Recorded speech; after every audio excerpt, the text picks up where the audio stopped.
এই রান্নাটা করার জন্য প্রথমে গ্যাস জ্বালিয়ে তারপর প্যানটা বসিয়ে দিয়ে পেঁয়াজ একটু কুচি করে নিলাম। সাথে দিয়ে নেব ডিমগুলো কয়েকটা ফাটিয়ে। ডিম দেওয়ার পর এতে নুন দেব।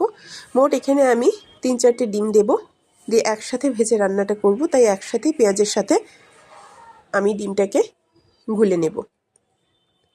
ডিমটা ফাটানো হয়ে যাওয়ার পরে খুব ভালো করে এটাকে আমি মেখে নেব। এক একটা করেও ভাজতে পারতাম, কিন্তু যে বলি না, সবসময় চেষ্টা করি সময় বাঁচাতে, তাই একসাথেই সবগুলো ডিমকে আমি ভেঙে নিলাম। সাথে দিয়ে নিলাম সামান্য নুন। এবার ভালো করে এটাকে চটকে নেব। চটকে নেওয়ার পরে ওই ফ্রাই প্যান ততক্ষণে গরম হয়ে গেছে, তাতে দিয়ে নেব সামান্য সর্ষের তেল। আপনি দেখুন আমি 4টে ডিম ভাজছি, কিন্তু তেল দিয়েছি কিন্তু একদম সামান্য। তারপর এটাও দিয়ে দেব। দেওয়ার পরে আমি এটাকে বেশ খানিকক্ষণ গ্যাস কমিয়ে ঢাকা দিয়ে নেব। ঢাকা দেওয়াটা আপনাদের দেখাইনি আমি, কারণ ঢাকা দিলে ডিমটা একটু ফুলে যায় আর ততক্ষণে খুব ভালোভাবে হয়েও যাবে। এই যে ঢাকাটা আমি তুলে নিলাম। এবার এটাকে আমার উল্টে দেওয়ার পালা। এটাকে আমি পুরোপুরি একেবারে উল্টোতে পারতাম, কিন্তু আজকে উল্টোতে যেতে আমি দেখলাম অর্ধেক হয়ে উল্টে গেল, তাই এটাকে আর বেশি কিছু কাটাকাটি বা নাড়ানাড়ি করিনি। এখানেই আমি ভাগ করে নেব। প্রথমে 3 পিস করব, তারপর যদি মনে হয় আবারও মাঝে তখন ছোট করে নেব। ভাজা হয়ে গেলে ডিমটা একটা অন্যরকম লাগে, আর সেদ্ধ ডিমের তরকারি খেতে অন্যরকম লাগে, দুটো কিন্তু দুরকম স্বাদের। এবার এটাকে আমি সরিয়ে রাখতে রাখতে অন্যদিকে আমি আরও কিছু জিনিস গুছিয়ে নেব। ডিমগুলো দেখতে পাচ্ছেন এপিট ওপিট করে খুব সুন্দর করে ভাজা হয়ে গেল আমার।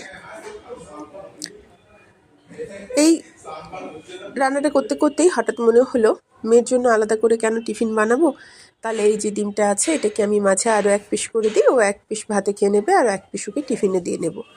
অনেকে ভাবেন হয়তো স্কুলে ডিম দেন না, কিন্তু আমি মাঝে মধ্যে যা পাই হাতের কাছে তাই দিয়ে দিই। তেলের মধ্যে পেঁয়াজ দিলাম আর টমেটো দিলাম।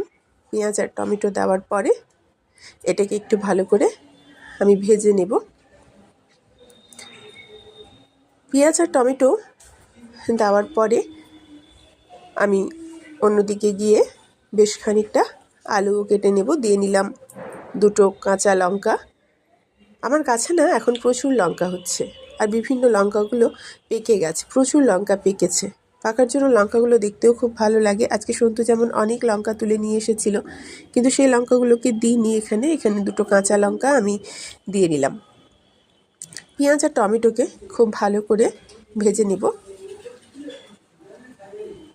আজকে ভীষণ ঠান্ডা লেগেছে, রেকর্ডিং করতেও তাই ভীষণ কষ্ট হচ্ছে, তাও চেষ্টা করছি যতটা। পেঁয়াজটা প্রায় ভাজা অনেকটা হয়ে গেল। যেটা বলছিলাম, ঠান্ডা লেগেছে, আমাকে পাশ থেকে একজন ডাকলেন, তো তাই কথা বলতে একটু আটকে গেলাম, আবার শুরু করলাম। প্রচণ্ড ঠান্ডা লেগেছে, শরীরটাও ভীষণ খারাপ, গলা শুনলেই বোঝা যাচ্ছে গলাটার অবস্থা ভীষণই খারাপ। এদিকে এটা বসিয়ে দিয়ে আমি অন্য দিকের কাজগুলো করতে চলে গেছি, কারণ 2টো রান্না করব আজকে। বেশি রান্না আমার পক্ষে করা আজকে সম্ভব নয়। ডিমটা যেটা ভেজেছিলাম সেটা তুলে নিয়েই দেখালাম। এবার পেঁয়াজ আর টমেটো ভাজা প্রায় শেষের মাথায়। 2টো রান্না করব, তার মধ্যে আলু ফুলকপিটাও আমি কেটে রেখেছি, এর মধ্যেই গুছিয়ে নিয়েছি। এবার ওই আলু ফুলকপির থেকে এখানে আলুটা আমি প্রেশার কুকারে সেদ্ধ করে দিয়ে নিলাম। প্রেশার কুকারে সেদ্ধ করার কারণ হচ্ছে একটাই, কারণ প্রেশার কুকারে সেদ্ধ করে নিলে রান্নাটা খুব তাড়াতাড়ি হয়ে যাবে। তাই যখন খুব তাড়াহুড়ো রান্না থাকে তখন মনে হয় কিভাবে চট করে কি করলে চট করে কোনো রান্না হয়ে যায়। আমার মাথায় সবসময় ঘুরতে থাকে খুব কম সময়ে 2টো গ্যাস জ্বালিয়ে আমি কিভাবে রান্নাটা সেরে উঠতে পারি। তাই পেঁয়াজ আর টমেটো দিয়ে এর মধ্যে সেদ্ধ আলু দিয়ে দিয়েছি, মানে রান্নাটা কিন্তু আর কোনো বেশি সময় একদম লাগবে না। আজকে কথা বলতেই পারছি না, কথা বলতে গেলে গলাটা শুকনো হয়ে যাচ্ছে ভীষণভাবে। এই যে রসটা আছে, এই রসটাকে আমি জাস্ট অল্প একটু শুকনো করে নেব। শুকনো করার পরে এবার দেখুন আসল মজা। এখান থেকেই আমি কিছুটা আলু আর টমেটো পেঁয়াজ তুলে রেখে নেব অন্য একটা বাটিতে। ওই যে বললাম না, তাড়াহুড়োর সময় মাথায় সবসময় ঘুরতে থাকে কি করলে চটজলদি রান্না হবে। আমার মাথায়ও সেটাই ঘুরতে থাকে, কি করলে চটজলদি রান্না হবে, খাটনি কম হবে, এই সমস্ত ব্যাপার। এবার এই যে সেদ্ধ করা আলু রইল, এখানেই আমি একটা রান্না বসাবো, অন্যদিকে আর একটা রান্না বসাবো। আমি আলু ফুলকপির যেহেতু তরকারি করব, সেজন্য ফুলকপিটা কেটে নিয়ে ভালো করে আমি ভেজে রেখে দিয়েছিলাম। খুব বেশি তেলে ভাজিনি, হালকা তেলে কম আঁচে আমি অনেকক্ষণ ধরে ফুলকপিটা ভেজে রেখেছি। ফুলকপিটা প্রায় সেদ্ধ হয়ে গেছে, কারণ সেদ্ধ ফুলকপি দিতে হবে, কারণ আলুটা প্রেসার কুকারে সেদ্ধ করা, তাই। উপর থেকে দিয়ে নিলাম কালকের জন্য বেটেছিলাম আদা, পেঁয়াজ, লঙ্কা, সর্ষে, পোস্ত আর তিল। সর্ষের মধ্যে এতে কালো সর্ষে দিয়েছি, সাদা সর্ষেটা ছিল না। এই বাটাটা দিয়ে আমি কালকে পাবদা মাছ করেছিলাম। আজকে আলু ফুলকপি তরকারি করার জন্য তাই শুধু পোস্তটা আমি আর বাটিনি, ওই একই মশলাটাই এর মধ্যে দিয়ে নিয়েছি, কারণ তাড়াহুড়ো করতে হবে, তাড়াতাড়ি করতে হবে, তাই এই বাটাটা আমার কাছে ফ্রিজে যেহেতু ছিল, এই বাটাটা দিয়ে আমি রান্নাটা চাপিয়ে নিলাম। এবার অনেকে বলবেন আলু ফুলকপির তরকারিতে কেউ সর্ষে দেয়? হ্যাঁ, আমি সর্ষে কোনো দিন দিই না, সাধারণত চেষ্টা করি না দেওয়ার জন্য, কিন্তু যখন সময় থাকে না তখন মনে হয় হাতের কাছে যা থাকলে তাই ভালো। এদিকে ডিমের কারি করেছিলাম, তার জন্য করেছিলাম আদা পেঁয়াজ রসুনের একটা মশলা। সেই মশলা থেকেও আমি বেশ খানিকটা তুলে রেখে দিয়েছিলাম, সেই মশলাটাও আমি সেদ্ধ আলুর মধ্যে দিয়ে নিলাম, কারণ আলু যখন সেদ্ধ, পেঁয়াজ টমেটো ভাজা হয়ে গেছে, এতে ভাজা মশলাটা দিয়ে দিলেই রান্না কিন্তু কাজ প্রায় শেষ, আর কোনো ঝামেলাই হবে না। মশলাটা দেওয়ার পরে একটু জল দিয়ে এর সাথে আমি মিশিয়ে নিলাম, কারণ ডিমগুলো তো এর মধ্যে দেব, একটু ঝোল না হলে হবে না, অসুবিধে হবে। তাই ঝোলটা যেই ফুটতে শুরু করলো, দেখুন ঝোলটা ফুটতে শুরু করেছে, এবার এর মধ্যে দিয়ে নেব আমি ডিমগুলো একে একে। ডিমগুলো আমি ছেড়ে দিলাম এর মধ্যে। ডিমগুলো একই হাতে আমার মেয়ের টিফিন আর আমাদের দুপুরে সকালের খাওয়াটাও হয়ে যাবে। আমি নুনটা টেস্ট করে দেখে নিলাম নুনের পরিমাণটা ঠিক আছে কিনা। দেখলাম না, নুনটা মোটামুটি ঠিক আছে, লাগলে খুব সামান্য একটু দিতে লাগবে, তাই সামান্য নুন একটু দিয়ে নিলাম। দুটো রান্নাই কিন্তু আমার প্রায় শেষের মাথায়, কারণ দুটো রান্নাতে খাটনিও কম। প্রেসার কুকারে আলু সেদ্ধ করে রান্না করেছি, একটার মশলা বাটা ছিল, একটা মশলা আদা পেঁয়াজ রসুনের মশলা কষানো ছিল, তাই এই রান্নাটা করতে আজকে তেমন কোনো ঝামেলাই আমার হয়নি। দেখতেই পাচ্ছেন রান্নাটা শেষ হয়ে গেছে, রঙটাও সুন্দর হয়েছে। এদিকে আলু ফুলকপির তরকারিটাও আমার রেডি হয়ে গেছে। এটাকে পোস্ত বলবো না, লোকে লজ্জা পাবে, আমি লজ্জা পাবো, তাই পোস্ত না বলে আলু ফুলকপির সর্ষে পোস্ত বলছি। এদিকে মেয়েকে টিফিন দেবো, যে তার তরকারি তো রেডি, ওই ডিমের তরকারি আলু দিয়ে ওটাই একটু দিয়ে নেব।